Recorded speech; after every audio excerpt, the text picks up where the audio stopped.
Olá e sejam bem-vindos a mais histórias do Reddit.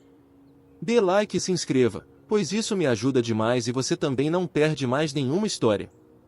Clientes escondendo itens para mais tarde? Ontem, eu vi uma mulher sair do provador com 4 vestidos e colocá-los atrás de uma arara de roupas diferentes. Me aproximei dela e ofereci para levar os vestidos, caso ela não estivesse interessada, para que eu pudesse colocá-los de volta no lugar correto. Ela me disse que tinha quase certeza de que queria os vestidos, só não queria carregá-los enquanto fazia o resto das compras. Eram os últimos do tamanho dela, da arara de liquidação, então ela estava escondendo-os para pegá-los mais tarde. Ela me explicou isso como se fosse algo perfeitamente normal a se fazer. Nossa loja geralmente não a reserva itens, porque descobrimos que a grande maioria das vezes as pessoas não voltam para buscá-los. Não tenho certeza se ela sabia disso ou não, mas de qualquer forma, não podemos permitir que os clientes escondam coisas nas araras. Expliquei a ela que, se ela não fosse comprar os vestidos agora, eu precisaria colocá-los de volta onde pertenciam. Ela bufou para mim e murmurou a palavra ridículo antes de escolher um dos 4 vestidos para levar ao caixa. Ela deixou os outros 3 onde estavam, e eu os recoloquei enquanto ela me lançava olhares de lado na fila. Ela não voltou mais tarde para pegá-los, então estou bastante certo de que ela nunca teve a intenção de levar todos os 4. Já ouvi falar desse tipo de coisa acontecendo antes, mas tenho quase certeza de que é universalmente mal visto.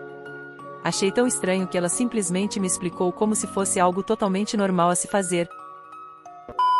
Histórias de pessoas sem noção no autoatendimento. Trabalho regularmente na área de autoatendimento de um grande supermercado, seja supervisionando ou ajudando com novas leituras. Aqui estão algumas das pessoas mais sem noção que já encontrei, em nenhuma ordem particular. Primeiro caso. Um homem veio durante o início do meu turno. O supervisor do autoatendimento já estava lá e eu fui designado para ajudar. O supervisor estava explicando algo para um homem. Quando terminei de ajudar outro cliente, o homem me chamou e disse que tinha escaneado uma Pepsi que deveria custar 39 centavos de euro, mas o total mostrava 49 centavos. Mostrei a ele que ele também tinha escolhido uma sacola plástica. Ele disse que nunca escaneou. Expliquei como remover a sacola e ele continuou para o pagamento.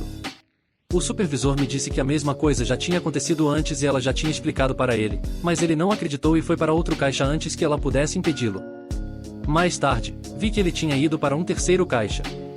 Fui até ele para verificar o que estava acontecendo e pedi que ele não pulasse de caixa em caixa, mas sim pedisse ajuda, já que apenas nossos gerentes estão autorizados a anular transações. Ele disse, a Pepsi deveria custar 39 centavos, mas aqui o total é de 49 centavos. Olhei para a tela e, adivinhe, uma sacola plástica estava lá. Ele correu para verificar o preço na prateleira enquanto eu gritava atrás dele que, senhor, são os 10 centavos da sacola plástica. Quando ele voltou, expliquei novamente e basicamente o guiei durante toda a transação. Então ele disse, talvez seja só eu que sou estúpido. Sim, é. Segundo caso. Uma mulher, que acho que seria melhor se fosse para um caixa regular, queria ajuda para usar o autoatendimento. Mostrei a ela como escanear o código e seguir as instruções na tela. Ela ficou apenas olhando para a tela, mesmo depois de eu apontar várias vezes para os botões que ela deveria pressionar. Terceiro caso. Um homem se aproximou de um caixa que estava fora de serviço, com uma luz vermelha piscando e um grande sinal cobrindo a tela dizendo que estava fora de serviço. Ele levantou o sinal, começou a escanear itens e depois me chamou para perguntar por que nada estava sendo registrado. Eu disse, e não sei, leia o sinal em sua mão.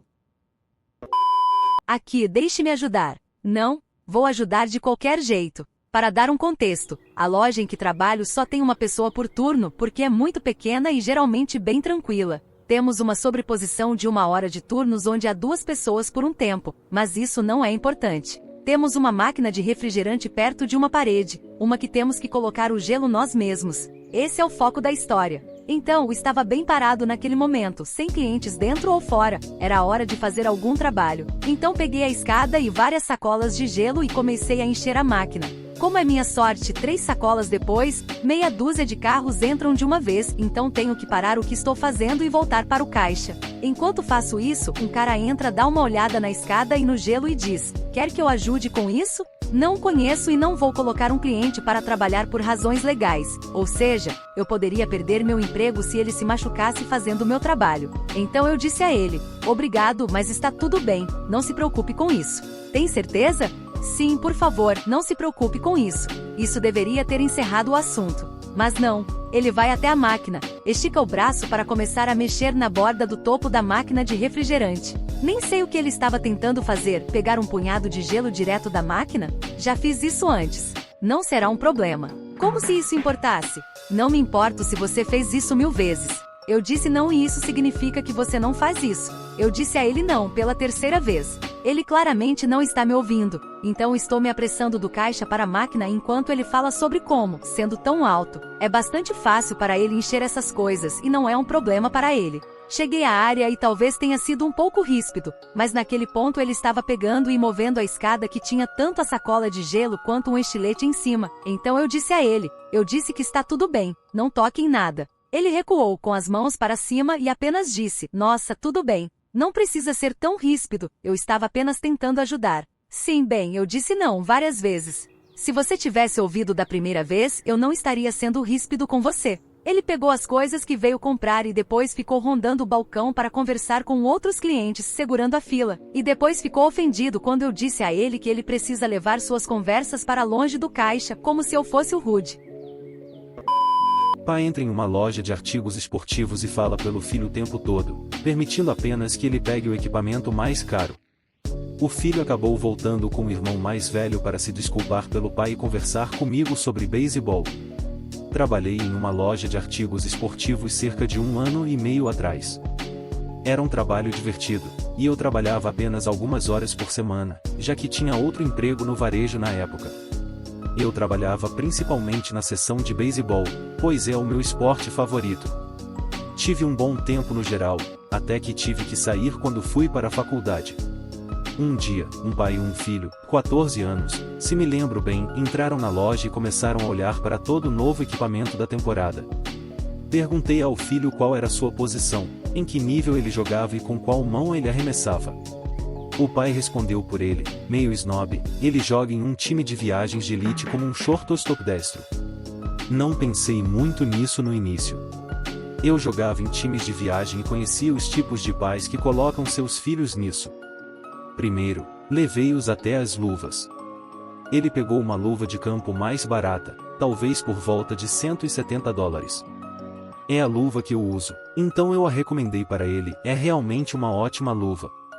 Então o pai vê a $2.300 e diz, vamos levar essa, antes mesmo de o filho experimentá-la.